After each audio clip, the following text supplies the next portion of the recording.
Okay, so let's get started. We're going to be taking a look at setting up and working with our traditional style knock control tuning within our Link G5 and G4X systems. Now, we already had a tutorial talking about the overall strategy and how everything works. This tutorial, we're actually going to do a demonstration on our mainline chassis dyno with our test vehicle, which is a Honda EP3 Civic with a high compression Honda K24 engine swap. So we're going to see how this process goes from start to finish. I am using the factory OEM Honda K-Series resonant style knock sensor. That's going to play a role in how we're going to be setting everything up. If you have a flat response knock sensor, you'll probably find it's a little bit easier setting up things like your knock threshold table. There's a lot less noise. They're definitely a lot better in terms of using the flat response style knock sensor compared to a factory knock sensor. But we're going to be taking a look kind of the worst case scenario using a factory resonant style sensor. Let's jump in here and take a look at what we need to prep in our calibration file so we get started doing this tuning process. Let's jump in here first from our basics page, and I want to move over here into our spark tuning page. Now in here we find our main spark timing table. This is what we're primarily focused on for calibrating and tuning.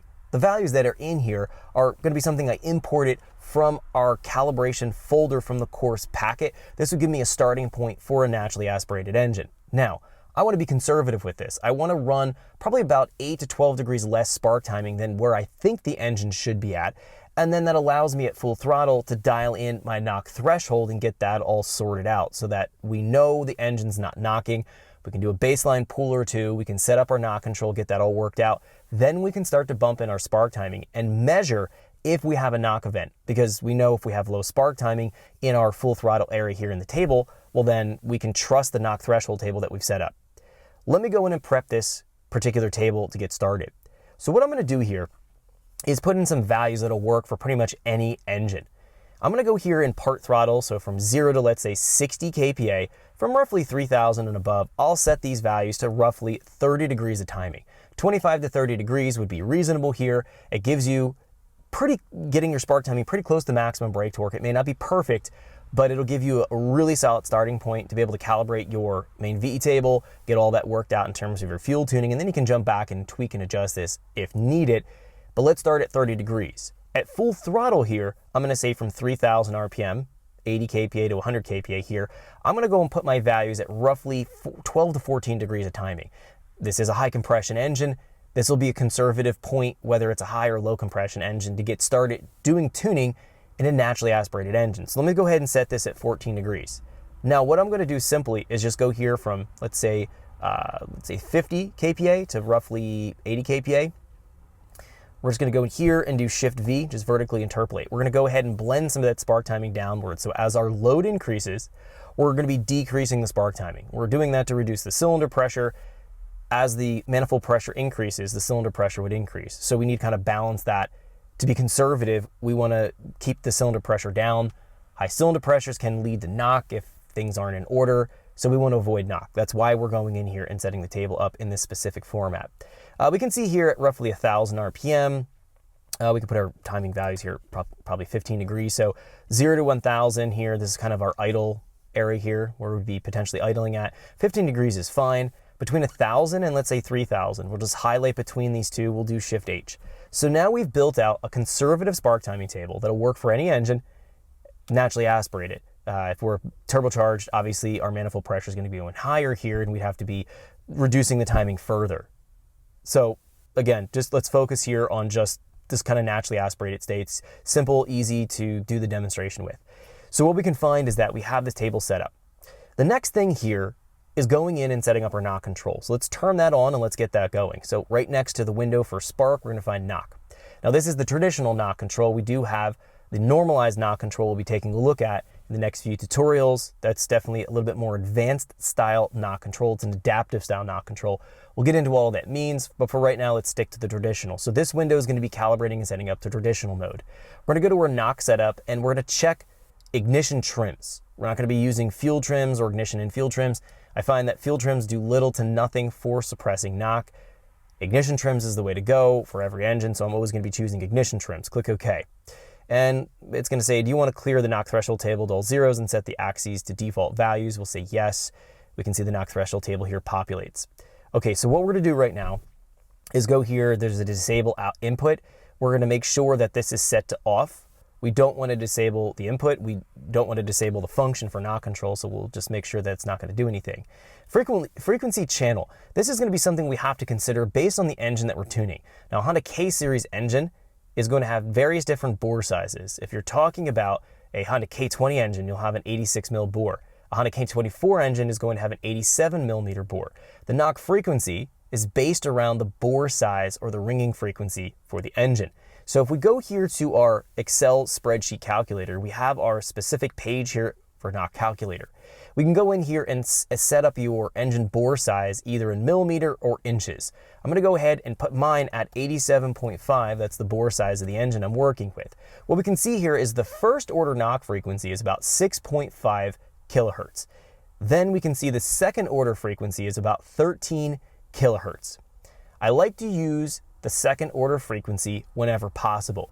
It usually gives me a better signal to noise ratio, meaning we're able to filter out some of that background noise out of the engine, which is prevalent on most engines you'll find with knock control and the knock sensor picking up the mechanical noise from the engine. We want to filter some of that out. So the second order frequency is always the best option to start with. I'm going to go ahead and use this option here, 13. Now I want to go into the drop-down menu and try to get as close to 13 kilohertz as possible. We should find that we have something there for an option. So let's jump back in here to our calibration and let's jump in here. We can see 13 kilohertz narrowband. So we're going to go ahead and select that. This is giving us the second order frequency to work from. Let's click OK. Now the gain channel we'll leave at 1 right now. We want to baseline the engine and see what the output's going to be for the knock level. Depending on what the knock level looks like, we're going to go in here and potentially have to turn up the gain channel if it's too quiet. A resonant style sensor is super noisy, so usually I want to start off with a gain channel value of 1.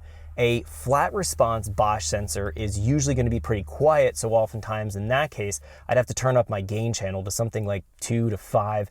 But for right now, we'll leave it at a value of 1 because I'm on a resonant sensor. There's the clear trim tables, and what this is going to do is clear out these ignition trim tables if there's knock. We have some conditions here we can set. We have ECU powered on or clear now. ECU power on is going to be clearing out these tables every time we key cycle the ECU, essentially getting rid of any kind of long-term knock learning that the knock control would have.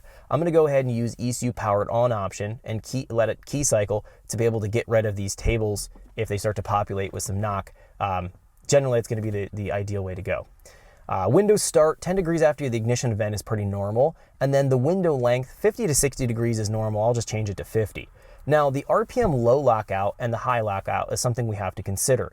The RPM low lockout, I'm going to set at 2,000. 2,000 RPM and above is really where I'm going to be concerned with knock starting to happen. Super low RPM, I'm not going to be concerned with that, so I'll set this at 2,000 RPM.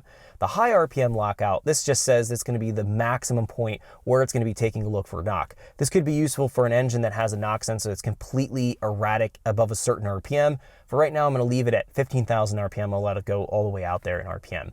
TPS low lockout, this is something you have to consider. Now, the traditional mode can pick up noise and become somewhat inaccurate at low throttle angles.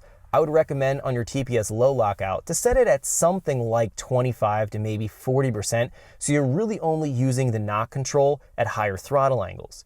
Let's go ahead and just set it at something like 30% for right now. TPS delta lockout.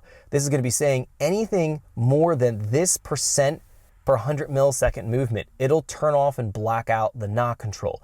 You can bypass this completely and just set this to 0. I'll leave it at this higher threshold. That should be fine. When we're working in the normalized knock control that we're going to be talking about, we actually set these thresholds super low so that the normalized can start to adaptively learn. It'll take care of this throttle. We could actually be at 0% throttle and have accurate knock control. It'll make more sense once we start talking about that. But for the traditional, we want to go set these thresholds fairly high.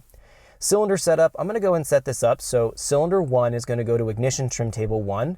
Click yes here just to populate something. And then cylinder allocation 2 to be trim table 2. 3 to 3. And finally here, 4 to 4. This is a 4-cylinder engine, so we only have 4 total knock tables. These tables are the learn for each cylinder. So if we have a knock event that starts to populate, meaning we have our knock level exceed the threshold, it'll register that as a knock count in a cylinder, and then it'll take the appropriate reaction that we program here for the ignition retard and restore but it will store that ignition retard in these tables. And then if it doesn't see knock as we're driving through the same points, it'll start to dissipate that knock learn there. If we turn the ignition key off as we set up here, it'll clear the memory out for all these tables, and it'll allow the knock control to start over again next time you start up the engine. Hopefully it makes sense. There is a knock. Thanks for checking out our teaser clip. If you want to see the rest of this video and more than 500 hours of current EFI training we have to offer, make sure you click right here. If you want to go and check out more teaser clips from this training course, click here, and you don't want to miss any of the videos we're going to be releasing on this channel, so make sure you subscribe and click here. Thanks for watching, and I'll see you guys later.